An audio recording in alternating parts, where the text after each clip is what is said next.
Welcome to CBC News. I'm your host, Jim Jerkhammer, and this is New York Comic Con 2024.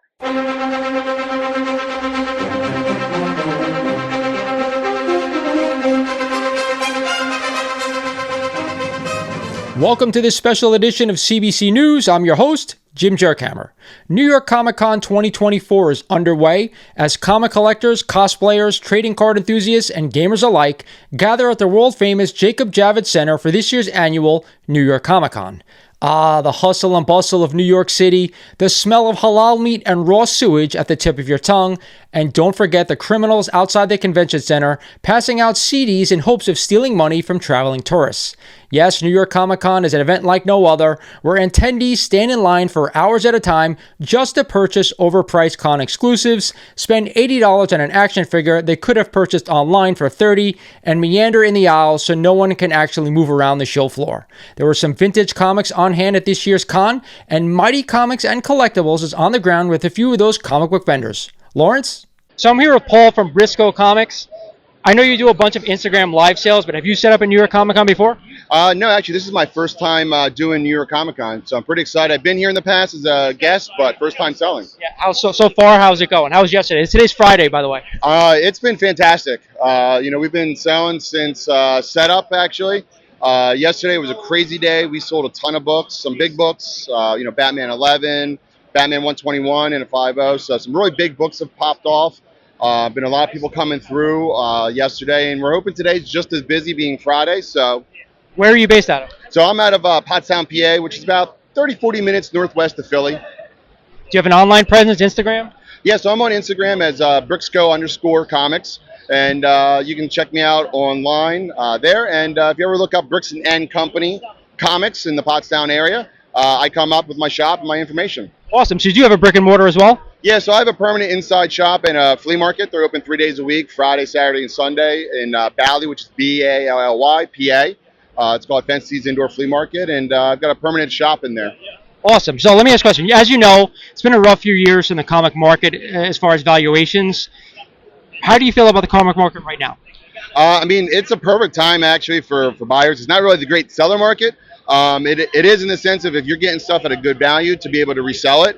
It's a great time to be able to sell that to people that are looking for collections and looking for their Grail books that they weren't able to afford during the peak. So right now is a great time for them, and as long as you're buying right, you're doing well. But if you bought a little bit too high, held on to some stuff, there's some ouches on the sales, but it is what it is. It's part of the business. So how about over the next year? Do you see like a little bit of a flat line, up, down, all over the place? I honestly think there's going to be a little bit of a flat line for a little bit. Comic side of it, you might see a little bit of upticks in certain, hot trends that are hopping as, MCU, DCU type news happens. I do pulps as well here and there, and that market skyrocketed. It's come way back down to where it was before the slab thing, and I think a lot of those comic guys gobbled up what they wanted, and now you're seeing a real flat line on pulps at this point after that's been a big drop. But I think, we'll see some more pulps in that flat line and a little bit of uptick here and there on the comics. Probably Golden Age is going to continue, and that's where I try to specialize myself. So that leads into my next question. So far here at the show, and like I said, you had yesterday and a little bit so far today. What are people coming up to the booth looking for? It's kind of funny. You got people coming up saying they don't have any interest in slabs, but the majority of what I'm selling is slabs. So it's kind of funny that, you got people saying that, and then that's what I'm selling the most of, which I was, a little concerned. You see a lot of stuff on Instagram, a lot of people asking for raws, and it's not quite what I'm seeing here. I am selling raws, but a lot of it's slabs. That literally was my next question. What are you selling more, slabs or raws? So it's a good mix. Obviously online you're seeing more raws, but at the show definitely more slabs. Why do you think that is? I think that, people do like the slabs because, it's sometimes hard under the lights here to really see all those issues, imperfections, find that color touch where, they see the book integrate, it's a slab, and it's what they're after at these big shows. They have hit lists that they're going for, and it's easier for them just to, boom, get it, not have to grade it. Whereas the guys that are online on Instagram, they're a bit savvy they want to be able to get a great deal, to get it cleaned and pressed, and then have it much cheaper because they're taking a little bit inherent risk not seeing it in person like that. So totally understandable. Final question, and again, Paul, I really thank you for joining me today. Absolutely. If you had to buy one book right now for your PC, what would it be? Man, It's been on my list forever. Chamber of Chills 19. I grew up fan of the Misfits, so that's my Grail book. I don't blame you. That's a great one, man. Yeah. Thank you so much again. Yeah, appreciate it, Lawrence. So I'm here with Dan Gallo. Now, I'm very familiar with you because I know you set up at a lot of shows near me, but tell us a little about you and your comics.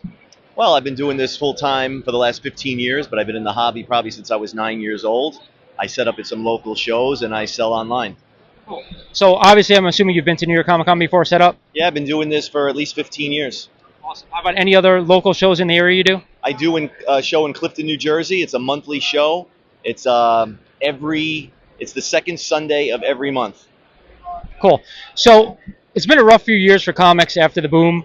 Where do you see the market now, and where do you see it in the future? Well, the market is fragmented, so there are some segments that really took a hit while others did not. So for those segments that took a hit, that represents some really good buying opportunities. So if you were in the market and maybe priced out, this is really the time to go in there and get it. Because if you want those books, I don't know what you're waiting for, because they will go back up.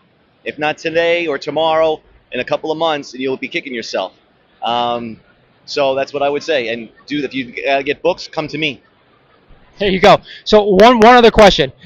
Obviously, I see a lot of slabs behind you. Do you deal in raws at all or not? I do not. I only deal in slabs. I find it more easy to buy and sell. You don't have to worry about the grade, especially when you're doing with a more expensive book, because you got to deal with the price is one thing, but if you get the grade wrong, then you're getting hit twice. So you might as well buy something that's graded. You know exactly what it is. You know that there's no restoration unless you're buying a specifically book that is restored. To me, there's no other way. If you're buying raw, you're playing roulette. All right. Well, I know I lied. One more. If you had to buy one book right now, what would it be? Depends on the price. It's really all about the number, but I understand the question. If I could only own one book, it would always be an Amazing Fantasy 15, the first appearance of Spider-Man. Great answer. Thank you so much, Dan. You're welcome. Among those also exhibiting at this year's con were all the major online auction houses: Heritage, Comic Link, Comic Connect, Hakes, and Golden Auctions. Golden coming off their Netflix show that was featured at last year's New York Comic Con and their search for an Action Comics #1. Wonder what they're staging this year, Donna. Among the comics that were displayed were massive keys like Superman 1, Batman 1, Captain America 1, and even a few Action Comics 1s, the biggest grail in the comic collecting world. Mighty Comics and Collectibles had a chance to sit down and talk with Comic Link to discuss all things comics. So I'm here with Ross from Comic Link. You guys know I'm a big proponent of Comic Link. I use them, not only their auction, but also their exchange. So Ross, thank you, first of all, for joining me today. I really appreciate it. Yeah, no problem. Let me ask you a question. So tell us a little bit about Comic Link for collectors who aren't familiar with the company. So we're an online auction house that has been operating since 1996. One of the benefits of us is we take care of a lot of the labor for you. We only charge 10% off the final sales price. So big question is, with all the new competition in comic book sales, like Instagram live sales, eBay, Shortbox, you name it, what advantages does Comic Link provide for the collector when it comes to selling their collectibles? I think when it comes to like that competition like that, a lot of the smaller books and lower dollar value books are going through those venues.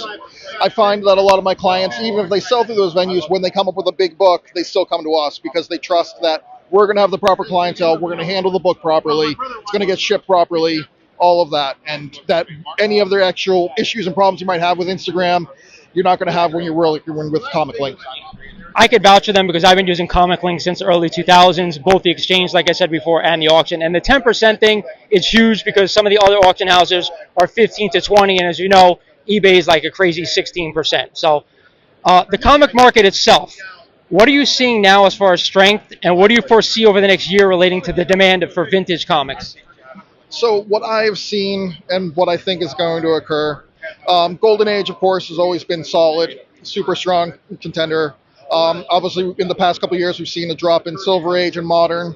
But what I see happening over the few years is going to be less of an interesting collected runs. So filler issues are going to decrease in value. It's going to be interesting covers and key issues that are just going to continue to rise.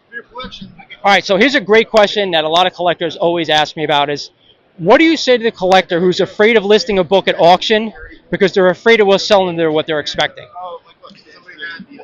I mean, that's one of those things that you do have to talk about because it is like what people's expectations are. And auction may not be the best avenue for them, so we will talk about that with them and point them in a different direction if auction is not the best for them. But my opinion in it is that auction is the best because auction's going to get you the true market value at that time. Like that's the thing is you can have stuff artificially inflated. You can have stuff that sells for cheap if you try to just list something at a set price. But at auction, you know that is what the community is going to pay for that book right now. Totally makes sense. So one final question, and again, I really appreciate your time today.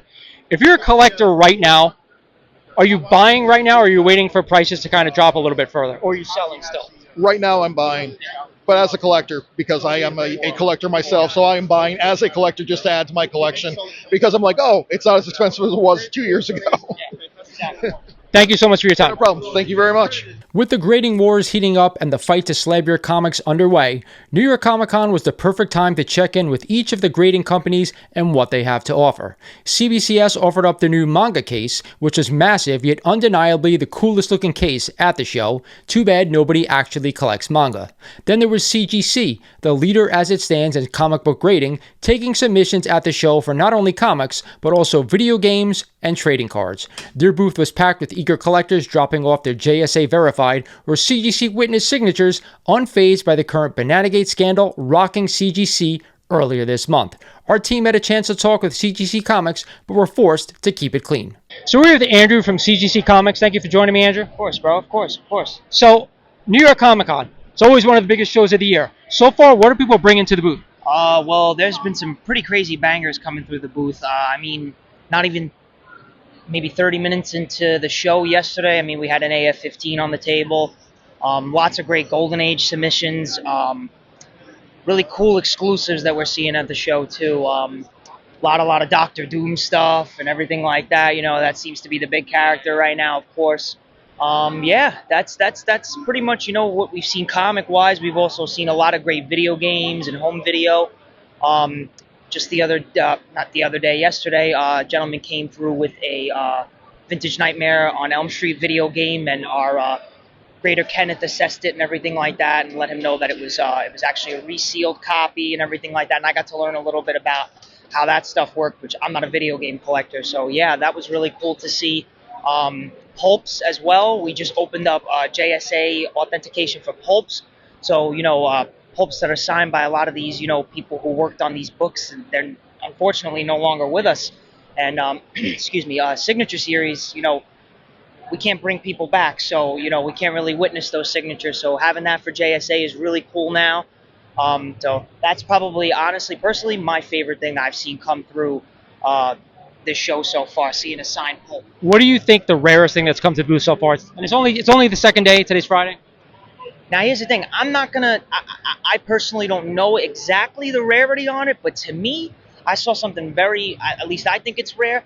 A gentleman came up to the booth yesterday. He's going to come back today to talk to our president, Matt Nelson. He seems to have had a almost ash can or a preview copy of Batman versus Predator. Oh, wow. And I'm a big fan of all that stuff, man. So seeing that, and that was probably really, really cool. I think that's a pretty rare book that came through. So, as you know, the comic market's been a little down over the past couple of years regarding valuations. Can you comment on the social submissions so far over last year? I don't know if you were here last year. Has it been more or less, about the same?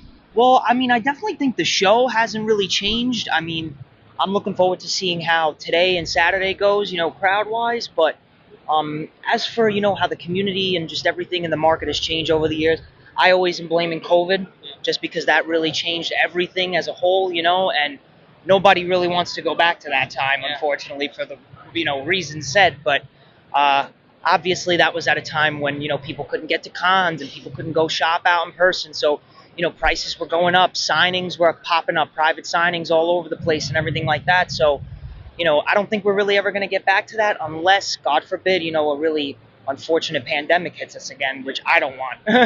So what about on-site grading? I know you guys have done on-site grading at other cons. How come not New York Comic Con? And is there plans to bring it here in the future? Well, that's a pretty hard one to answer, honestly, just because it's more of a logistics answer.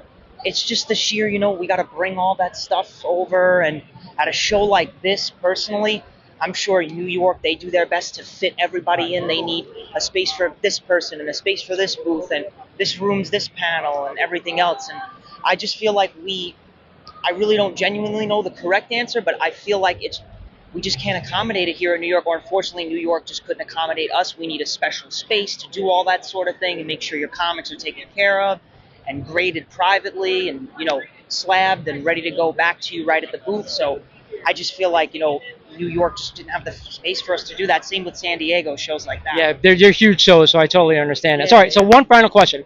Custom Marvel labels. I'm a big fan of them, but could you give us an inkling on how those get chosen? And if possible, is CGC interested in possibly having collectors kind of give their input on what they'd like to see next? Well, with what you just said, we actually love doing that. If you check our socials, when we announce that we're going to be doing custom labels, I personally, because I'm the social media coordinator, I throw up, Instagram stories, letting people vote on some of the options that we've heard from you guys and what we've came up with on our own, because we're all collectors here. We jump at the chance to be like, oh, let's do a Black Panther label, or oh, let's do this and that. But again, the decisions, we really love to leave it up to you guys, because that's what we're really doing it for. And like I said, we do those polls on our Instagram story, or sometimes we'll do them on, just our feed, ask people in the comments, and we'll count them out, see which ones won and stuff like that. But as for how they get made realistically, once we get those ideas in from you guys, we send them off to Marvel, they give us approval, and then it goes from there. Any chance of ever getting DC on board or no? See, it's just a licensing issue, unfortunately. I am, again, social media coordinator. I'm like all the way down. But I really, really do wish we could do something with DC like we do with Marvel. I know a couple of years ago, I think in 2016, before my time, they did a special DC Direct label that they had. I actually have a copy. My uncle bought it for me. That's the only DC Comics label I've ever seen. It was a special thing that I think you had to get directly through DC. I could be wrong, but again, we really want to do things with DC. We would love to, but it really just is a licensing issue. We just got to set up that meeting. DC, if you're watching, give our team a call, because we really want to get some Batmans on those labels. Absolutely. You guys know I have some pretty big Batman books, so I'd love to get them in some great DC labels. So thank you so much for joining us. Oh, dude, thank you, of course, and welcome to the show, and glad to have you here. Thank you for having me. Earlier this past year, Professional Sports Authenticator, otherwise known as PSA, announced they will enter the comic book grading and encapsulation space in the early part of 2025. With a hopeful Q2 launch, PSA is poised to defy the odds in a marketplace dominated by one company for the past 20 years. But can they do it? Many collectors are skeptical with different labels and larger cases, while others welcome change in an otherwise one-man race for encapsulation domination. For our first in-hand look at the new case and label, Mighty Comics and Collectibles is on the scene. Lawrence? So PSA was kind enough to actually let me hold the new PSA slab, and I gotta tell you, everything that I've seen online, it's kind of hard to judge, but this is absolutely phenomenal. People have talked about the weight being a little too much, but I absolutely love it. Now that I have it in hand, it's really beautiful. Talk about protection. Wow. Compared to other slabs that we've seen from other companies, which we're not going to talk about right now, this is beautiful. And the label I've showed you guys, in another part of this video, does do the slab justice. So I'm actually really excited for PSA to come out next year. Hopefully we get to experience it sooner rather than later. And finally, in this special New York Comic Con edition of CBC News, scantily clad cosplayers, good for the soul or bad for the convention? This year's con boasted beautiful babes in skimpy outfits, some going so far as to let it all hang out, barely covering the good stuff. A sight to see for some in attendance, like this guy, but for those with children or young adults attending the show, is it too much, or do we accept it for the horny animals we know we all are? We would love to hear your thoughts here at CBC News. Drop your comments down below. I love hot comic babes, Jim. Do you think I have what it takes? God, no.